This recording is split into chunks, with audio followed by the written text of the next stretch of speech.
Hindi comics कपाल fort. ये video बनाने में बहुत मेहनत लगी है। ऐसी वीडियो देखने के लिए वीडियो लाइक और सब्सक्राइब करके हमारे साथ जुड़े रहे। गांव में अकाल पड़ने के कारण पंडित गोविंद स्वामी अपने 2 छोटे बच्चों के साथ काशी रवाना होता है, लेकिन रास्ते में उसका छोटा पुत्र बिछुड़कर राक्षस बन जाता है। काशी में व्यापारी समुद्र दत्त गोविंद स्वामी को आश्रय ही नहीं देता, बल्कि अशोक दत्त को पढ़ा लिखा कर योग्य बनाता है। अशोक दत्त के गुणों से प्रभावित होकर काशी नरेश उसे अपना अंगरक्षक बना लेते हैं। एक रात जब वह काशी नरेश के साथ शमशान से होकर गुजरता है तो उसकी टक्कर विद्याधर लोक से आए मायाविनी रमना से होती है। अशोक दत्त उसकी एक पायल छीनकर महारानी को दे देता है। महारानी दूसरे पैर की पायल मांगती है। वह उन्हें दूसरी पायल लाने का वचन देकर शमशान की ओर चल पड़ता है। मायाविनी रमना से उसकी फिर भेंट होती है। पायल देने के लिए वह अशोक को अपने लोक उड़ा ले जाती है। तभी अघोरी चंद्रचूड़ की निगाह उन पर पड़ती है। वह शव साधना के द्वारा मायाविनी को पकड़ना चाहता, लेकिन असफल रहता है। यहाँ तक आपने अमावस की रात में पढ़ा। अब आगे पढ़िए। मायाविनी रमना बहुत तेज गति से उड़ रही थी, लेकिन अशोक दत्त का दिमाग उससे भी तेज गति से क्रियाशील था। कहीं यह मुझे किसी मुसीबत में ना फंसा दे। किंतु मायाविनी ने उसके विचार पढ़ लिए थे। डरो नहीं नौजवान, मैं तुम्हें धोखा नहीं दूंगी। वो तो ठीक है, लेकिन अभी और कितनी दूर है तुम्हारी नगरी? वह देखो सामने पहाड़ी पर। कुछ देर बाद लो हम पहुंच गए विद्याधरों की नगरी सिंगारपुर में। शंख प्रवेश द्वार खोल दो।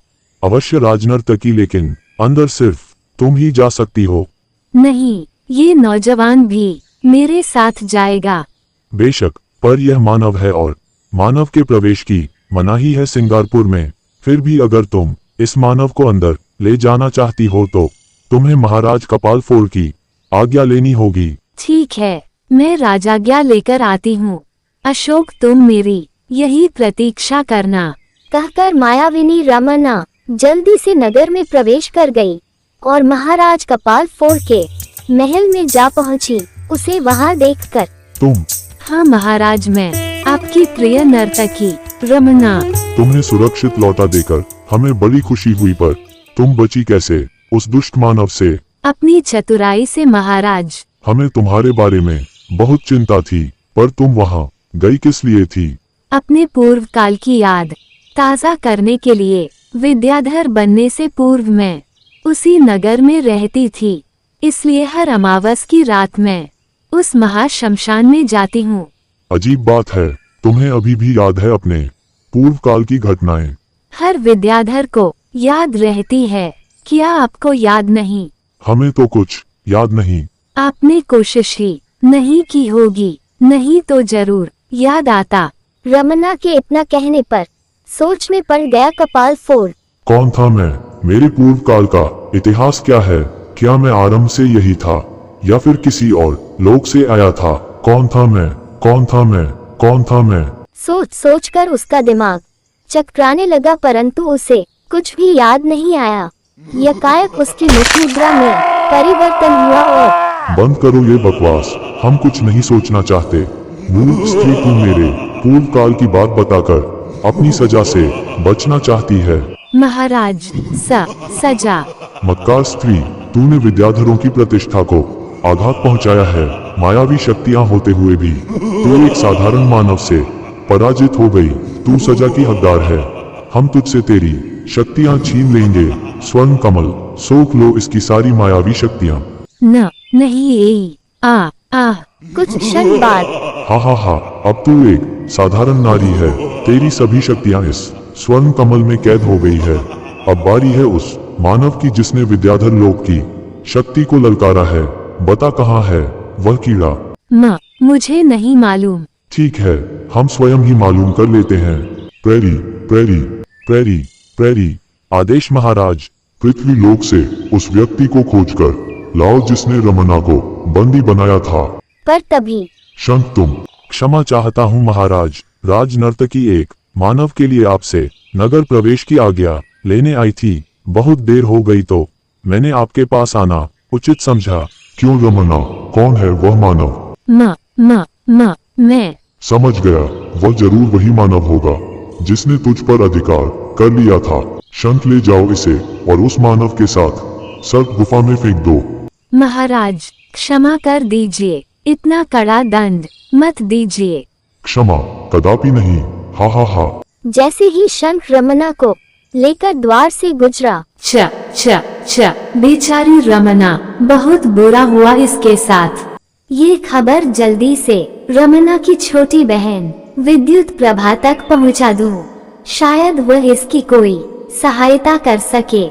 इतना सोच वह बाहर की ओर दौड़ गई। इसी बीच काशी नरेश के महल में महाराज, अपने बेटे के लिए मुझे बड़ी चिंता हो रही है।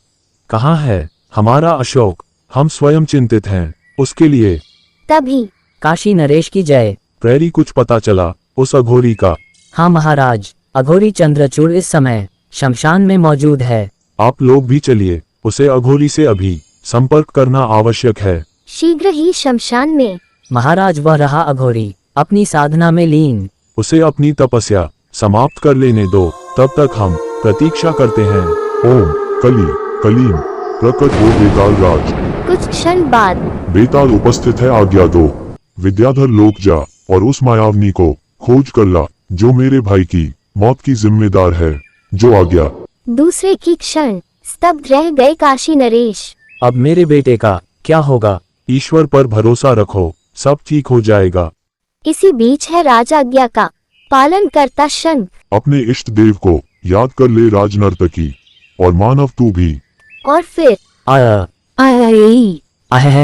चलो, कुछ समय बाद इन दोनों की मौत निश्चित है। पर तभी अगर यह स्त्री मर गई तो मेरे आने का उद्देश्य ही समाप्त हो जाएगा। इन्हें बचाना होगा। अरे और फिर हमें बचाने के लिए बहुत बहुत धन्यवाद भाई, पर तुम हो कौन? बेताल, लेकिन तुमने हमें बचाया क्यों? काशी के महाशमशान का बेताल बचाना पड़ा अघोरी चंद्रचूड़ के लिए, जिसके भाई की मौत की तुम जिम्मेदार हो। नहीं, मैं तो प्रेम करती थी सुकेतु से। उसकी मौत तो सिर्फ एक दुर्घटना थी। यहाँ लाते समय उसने घबरा कर मेरा हाथ छोड़ दिया और गिर कर मर गया। जो कुछ कहना है अघोरी बाबा से कहना। नहीं, मैं नहीं जाऊंगी उसके सामने, वो मुझे मार डालेगा। क्या? और फिर अशोक दत्त आ गया रमना और बेताल के बीच। मेरे रहते तुम इसे जबरदस्ती अपने साथ नहीं ले जा सकते बेताल। तुच्छ मानव, तेरी यह हिम्मत की मेरा रास्ता रोके। कहने के साथ ही नहीं। अच्छा, भागना चाहती है पर भाग कर जाएगी कहाँ? तभी उसकी यह हरकत देख क्रोधित हो उठा बेताल और छोड़ने लगा अपनी जादुई शक्तियाँ। मरघट के कीड़े, मायावी शक्तियाँ मेरी बहन से छीनी गई है। मुझे नहीं, निगल जाऊंगी तेरी सभी शक्तियाँ। नहीं। और फिर क्षमा क्षमा। विद्युत प्रभा, बहुत हो गया, अब माफ कर दो इसे। जा, माफ किया। भाग जा बेताल, और फिर कभी किसी विद्याधर से टकराने की जुर्रत मत करना। अगले पल विद्युत प्रभा, मेरी बहन, तू ठीक समय पर पहुंची। अगर तू ना पहुंचती तो बस मैं सब कुछ जान चुकी हूँ दीदी। जब तक मैं जिंदा हूँ कोई तुम्हारा हित नहीं कर सकता। मैं चली विद्युत प्रभा। राजा को जरा भी भनक लग गई तो वो मुझे मरवा देगा। शुक्रिया दामिनी। दामिनी वहाँ से चली गई। तत्पश्चात विद्युत प्रभा, इस बहादुर नौजवान से मिलो। नाम है इसका अशोक दत्त। अति सुंदर, बेहद आकर्षक। ये वही नौजवान है जिसने मेरी पायल छीन ली थी। समझ गई, लेकिन पहले कहीं और चलो, ये जगह सुरक्षित नहीं। अगले ही पल कुछ देर बाद, अरे ये कौन सी जगह है? मैंने पहले इसे कहीं नहीं देखा। यहाँ विद्याधरों का आना माना है दीदी। ये गंधर्व राज चित्रसेन की आराधना स्थल है, लेकिन मेरी बात और है। मैं शिष्य हूँ गंधर्व राज की। ओह, लेकिन मेरा उद्देश्य तो अधूरा ही रह गया। कौन सा उद्देश्य? तब रमना ने सारी बात अपनी बहन को बताए। सुनकर पायल भी मिल जाएगी और आपको सुरक्षित पहुंचा भी दिया जाएगा, लेकिन आपको मेरी बहन से छीनी गई मायावी शक्तियां वापस दिलाने में इसकी मदद करनी होगी। मैं तैयार हूँ, बताओ मुझे करना क्या होगा। मेरी बहन की मायावी शक्तियां सरोवर के एक स्वर्ण कमल में बंद है। आपको वह स्वर्ण कमल लाना होगा। अवश्य लाऊंगा, बस तुम मुझे उस सरोवर तक पहुँचा दो। अरे रुको, पूरी बात तो सुन लो। इतना आसान नहीं है ये काम। फिर रमना ने स्वर्ण सरोवर और उसमें मौजूद स्वर्ण कमल के बारे में बता दिया, जिसे सुनकर विद्युत प्रभा तुम किसी तरह मुझे उस सरोवर तक पहुँचा दो। शेष काम मैं स्वयं कर लूंगा। अवश्य, आज रात मैं तंत्र शक्ति से पूरित एक तलवार देकर तुम्हें वहां छोड़ दूंगी। उसी रात दोनों उड़े। विदा अशोक दत्त। ईश्वर तुम्हें सफलता प्रदान करें। और स्वर्ण सरोवर के निकट उतरे। जल में देख रहे हो झिलमिलाते सितारे, वही है स्वर्ण कमल। ये तो हजारों की संख्या में है, मैं कैसे पहचान लूंगा कि कौन से कमल में कैद है रमना की मायावी शक्तियाँ। इससे पहले कि विद्युत प्रभा जवाब दे पाती, अंधेरे में गूंजी कई कर्कश आवाजें। तुम उस और झाड़ियां के पीछे कोई है, तुम्हें धोखा तो नहीं हुआ? चषक सुनकर सन रह गए विद्युत प्रभा और अशोक दत्त। ओफ, मारे गए। हमारी खबर लग गई है राक्षस पहरेदारों को। ओह, धोखे का प्रश्न ही नहीं है, मैंने सरसराहट अवश्य सुनी थी। आओ देख लेते हैं। वैसे मुझे अभी भी यकीन नहीं आता कि कोई यहाँ तक आ सकता है। मैं तो चली, पकड़ी गई तो बेमौत मारी जाऊंगी। अगले पल देखो चोर भाग रहा है, मैं उसे देखता हूँ। तुम झाड़ियां की तलाशी लो। तत्काल ही बचकर कहाँ जाएगा भगोड़े। दूसरी ओर ओफ, शीघ्र ही पकड़ा गया तो खैर नहीं, मरने से पहले अपने उद्देश्य की पूर्ति कर लूं। वह रहा चोर, पकड़ो, सरोवर में दाखिल न होने पाए। लेकिन अरे वह कूद गया सरोवर में, रोको कहीं वह स्वर्ण कमल ना तोड़ ले। दो राक्षस भी सरोवर में कूद गए और शुरू हो गया आंख मचोली का खेल। वह रहा और तेज। गंगा मैया में बहुत दिनों तक तैरने का अभ्यास किया है, इतनी आसानी से हाथ नहीं आऊंगा। कुछ क्षण बाद आहा, स्वर्ण कमल। मायावी शक्तियों से भरे कमल के हाथ में आते ही स्वयं में परिवर्तन सा महसूस करने लगा अशोक दत्त। और सत्यानाश, ये तो हमारी तरह मायावी बन गया। आओ बढ़ो आगे, मैं तैयार हूँ तुम लोगों से मुकाबला करने के लिए। भागो भागो रे। लेकिन आई दोनों राक्षस मौत के मुंह में समा गए। अब बाकी स्वर्ण कमलों पर भी कब्जा कर लूं। शीघ्र ही उसने सारे स्वर्ण कमल तोड़ लिए। अब देखता हूँ राक्षस प्रहरियों को। फिर जैसे ही वह किनारे पर पहुंचा, मारो, काट डालो, छीन लो इससे स्वर्ण कमल। उफ, हाय जला, हाय। आओ आओ, मैं तैयार हूँ तुम्हारे स्वागत के लिए। लेकिन कई राक्षस प्रहरी सतर्क थे। हाय, ऑफ बच गया, ये तो विनाश ही कर डालेगा। महाराज को खबर करनी चाहिए। राजमहल में दुहाई है महाराज, क्या हुआ, इतने घबराए हुए क्यों हो? महाराज, एक मानव ने स्वर्ण सरोवर में घुसकर स्वर्ण कमलों पर अधिकार कर लिया है और अनेक राक्षसों को मार डाला है। एक मानव ने? हा हा हा हा हा हा हा हा हा। कोई नशा तो नहीं किया तुमने? सौगंध है महाराज, स्वर्ण कमलों में बंद मायावी शक्तियां पाकर वह अजय हो गया है। हमारे सभी अस्त्र शस्त्र बेकार कर दिए हैं उसने। ये सुनते ही क्या हम खुद निपटेंगे उस कीड़े से?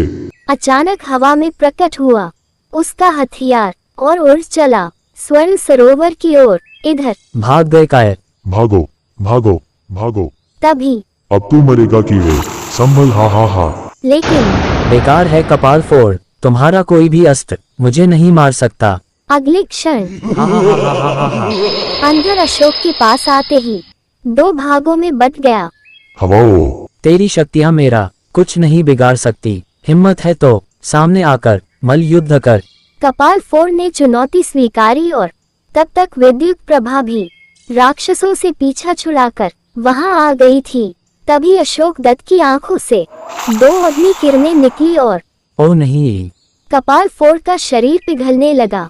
तत्पश्चात उसमें से निकलता है एक खूबसूरत नौजवान। भैया विजय दत्त, तुम ठीक पहचाना।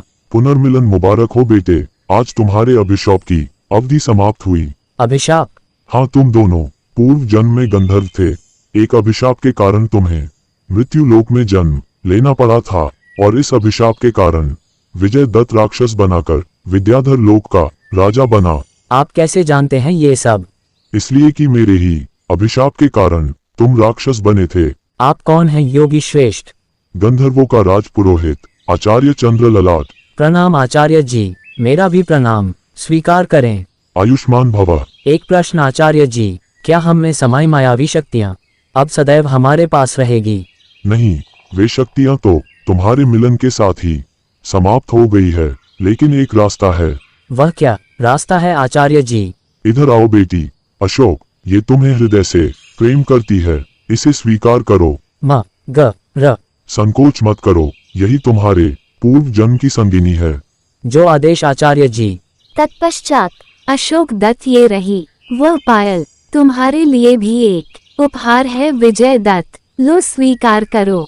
स्वर्ण कमल? खाली है लेकिन सजावट के लिए बेजोड़। धन्यवाद। विद्युत प्रभा, नया जीवन मुबारक हो, ईश्वर तुम्हें सदा सुखी रखे। दीदी तुम भी चलो ना हमारे साथ, मेरा स्थान यही है। हाँ, अघोरी चंद्रचूड़ को जरूर समझ लाना कि उसके भाई की मौत की मैं जिम्मेवार नहीं हूँ, कोशिश करूंगी दीदी। अगले पल शीघ्र ही काशी में पिता पुत्रों का सुखद मिलन हुआ। हे ईश्वर, अशोक, बेटा अशोक, तू ठीक तो है ना? मैं बिल्कुल ठीक हूँ पिताजी। बेटा अशोक, साथ में ये कौन है? आप खुद ही पहचानिए, मैं विजय दत्त हूँ पिताजी, आपका बिछुड़ा हुआ बेटा। हे भगवान, मैं कोई सपना तो नहीं देख रहा हूँ। ये सपना नहीं, सच है पिताजी। उस अघोरी की भविष्यवाणी सच साबित हुई, हमारा फिर से मिलन हुआ। फिर अशोक दत्त का इशारा पाते ही तभी अशोक, तुम जीवित हो? हाँ महाराज, आपके आशीर्वाद से जीवित हूँ। मुझे बताओ, क्या गुजरी तुम पर? अशोक दत्त ने ब्यौरेवार सभी बातें बता दी। हम बहुत चिंतित थे। उस अघोरी ने तो हमें डरा ही दिया था बेटे। अब छोड़िए बीती बातों को, मैं समझा दूंगा उस अघोरी को। रानी माँ, ये रही वह पायल, वाह, और विद्याधर लोक की एक अनमोल चीज अपनी बहन के लिए। धन्यवाद भैया। आज से हम सब राजमहल में रहेंगे, एक परिवार के सदस्यों की तरह। काशी नरेश सभी को अपने राजमहल में ले गए। उसी रात राजमहल के एक सुसज्जित कक्षा में कहो प्रिया, कैसी लग रही है नए जीवन की शुरुआत? बहुत सुंदर, बेहद हसीन। तो फिर ऐसा ही रूप बनाए रखना, मुझे तुम्हारा विद्याधरों वाला रूप पसंद नहीं। स्वीकार है स्वामी, ऐसा ही होगा। इतना कहकर विद्युत प्रभा ने अशोक दत्त के सीने पर सिर टिका दिया।